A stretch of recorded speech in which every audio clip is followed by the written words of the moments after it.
Today on Make It Take It Outdoors, we're going to go over lead safety for fishermen and bait makers. Stay tuned.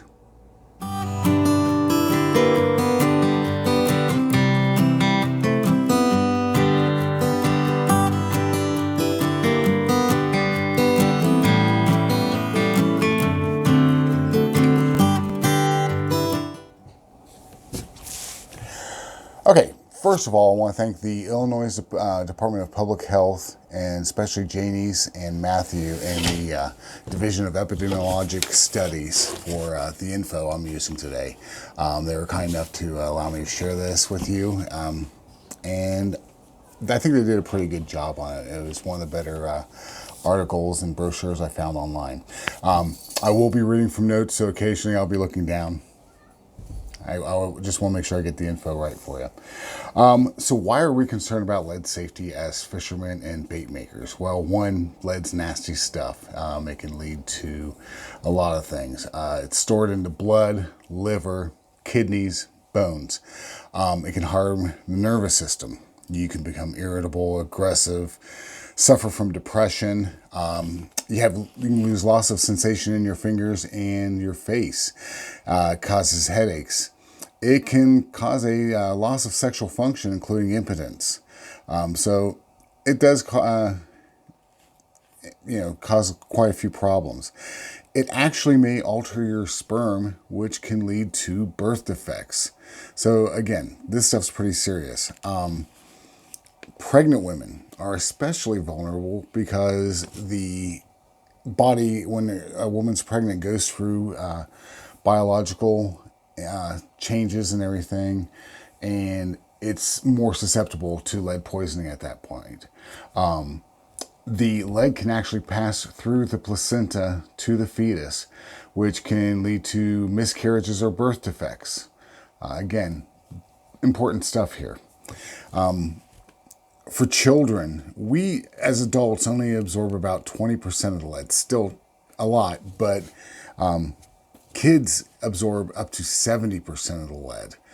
And in children, it can lead to slower learning. It can slow growth. It can cause hearing problems and behavioral problems. So we need to take lead safety seriously. I know lead is the cheapest alternative for us, and I still use it. But if we can use alternatives and we can afford them, it's always a good idea. So let's move on. Okay, fishermen, how do we get exposed? Well, one, do not put a lead sinker in your mouth. That is the easiest way to get exposed. Biting down on a split shot to crimp it on the line, guilty. I've done that before. Use your needle nose pliers. And we do this because we get fish on our hands and everything, but always wash your hands after you've handled lead shot and stuff like that. A lot of us who are fishermen and everything, we work with our hands a lot. You can be exposed to lead in the workplace. Car mechanics dealing with lead acid batteries and other parts of the car. I remember the 66 Mustang that I had, there was a section between the roof and the fender, and that was actually filled with lead. And they talked about guys who pretty much lost it because of that lead exposure over time back in the day. Welders deal with solder and other cats. Welders deal with other things like solder and everything, can be exposed to lead. Construction workers, especially working on old homes, may encounter lead dust through the lead paint or pipe, anything dealing with the pipes and stuff. If you're worried you have been exposed to lead and you're starting to build up some of it in your system, you can get your blood tested. You can ask your doctor or go to your health department. All right, so lead safety for the bait maker. First of all, establish a casting area. Set aside one area of your garage or workshop. That's where you're going to do your lead stuff. I even went as far when I was doing a lot more lead melting and everything. I actually had a long sleeve shirt and a pair of sweatpants that I put over everything. That was my lead casting clothing.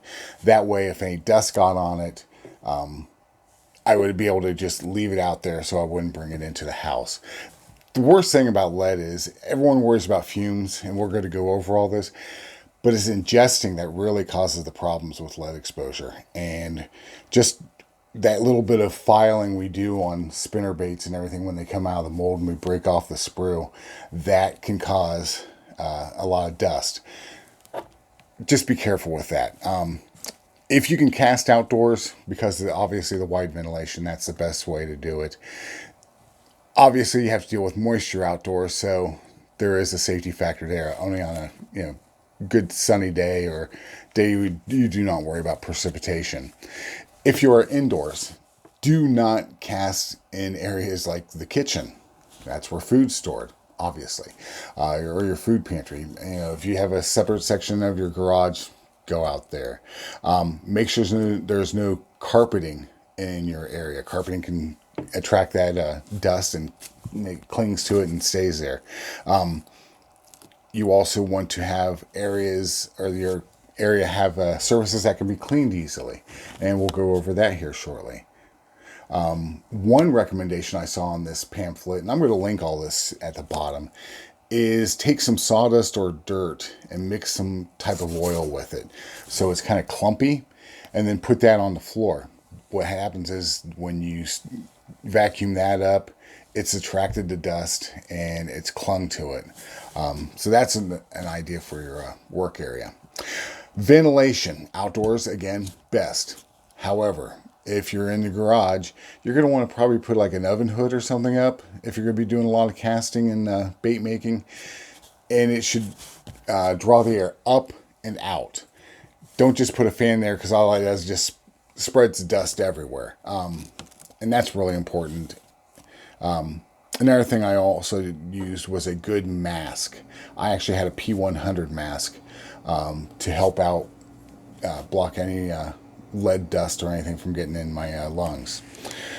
Don't eat, drink, chew gum, or smoke in your area. This, I know it sounds like common sense, but it's going to keep you from getting something on your cigarette or your drink.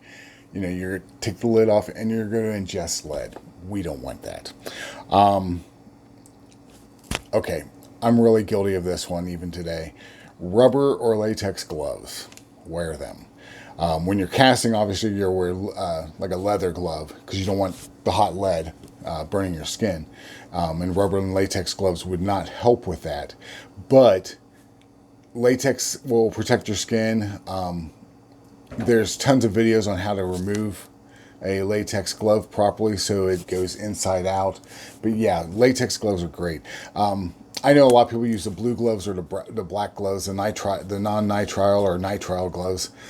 I actually have to wear latex because the stuff that's not supposed to make you have a reaction makes me have a reaction. Latex, which gives everyone a reaction, I'm fine with. And I went over, like I said, good mask is always a great idea. And a lot of people will get a mask because they're worried about lead fumes. And lead fumes do not start up until about 900 degrees Fahrenheit. Lead melts at 621. If you're casting in the 700s, you're good. Get one of those thermometers from Harbor Freight and just check your temperatures and everything. The lead mask will help out with lead fumes, but the other problem with lead fumes at above temperatures of 900 is the lead goes in the fumes, it becomes lead oxide, and then it settles on everything. It's another form of dust. So again, keep your lead melting down below 900. Don't sweep your floors, and the best way they say to do this would be using a vacuum with a HEPA filter, like a shop vac, and then I would get just a small one and dedicate that one to your lead area. Do not use the home vacuum. Married guys, your wife will kill you. We want you to stay safe. And keep it, and everything you have for that casting area, make it specific for the casting area. You've got, like I said, I had clothes for the casting area. I've had a mask for the casting area, gloves, and the vacuum. All of that, make it lead specific. That way you reduce your exposure even when you're not making lures and everything. Wipe down your area with either a decontamination towel or lead wipes. And I didn't even know this was a thing. But I'm going to put links down below. They're not going to be affiliate links. I'm not trying to make money off this by going, trying to sell you something. But I found some lead wipes and everything on Amazon. So I'm going to put some links down below to help you all out. Keep kids out of the area if you can. Now, I get it. We're all going to try to teach our kids stuff. Go through the precautions with them. Even more so with them. Because, like I said, we as adults only absorb about 20% of the lead. Kids, about 70%. Let's keep them healthy. When you're done, you've got everything cleaned up. You're all set to go about your rest of your day. Take a shower, wash your hair, lots of soapy water, and that will help out a lot with your risk of decontamination. Hand sanitizers. My God, we're in the middle of a pandemic. We all have between 400 and 500 gallons of hand sanitizer by now in our house. It doesn't do a thing. All it does is kills germs, but it does not help out with lead contamination at all. So pretty much that's it. Again, thank you to Janice and Matthew for letting me share this info. And I think they did a really good job. I will link their brochure in the comments and everything, or not in the comments, but in the description, so you can look over this yourself. But please stay safe out there. It would be nice if we had cheaper lead alternatives. I get it. Tin, bismuth. One of the reasons I started making my my inline spinners with hematite was I wanted a lead alternative. And hematite has some weight to it. But it doesn't have the same weight as lead. I can put on 3 beads and have an inline that long where it weighs about that much in a lead bullet weight. So we're gonna do that. We're gonna use lead. It's a much cheaper alternative, but we can limit our exposure. I hope you liked this video, and I looked on the internet and I found one that was about a minute long. So hopefully this will help you out. If you like videos like this, please check out my channel. And if you do, like and subscribe, all that stuff, hit the bell for notifications. You're all used to that by now. But above all, drop a comment down below. Hit a like. That helps out expand the channel. When YouTube sees us engaged with the community, that's you're the community, they put our videos higher up in the recommendations and everything. So you'd start seeing more of Make It Take It Outdoors in the sidebar there. So that would be great if you could do that. If you have any other tips, put them down there. If you have any questions, put them down there. We can see if we can get questions answered by the people in Illinois. Other than that, thank you so much for watching, and you have a great day. Tight lines. Especially Janice and Matthew in the division of epidemiologic, let's get this right, epidemiologic studies.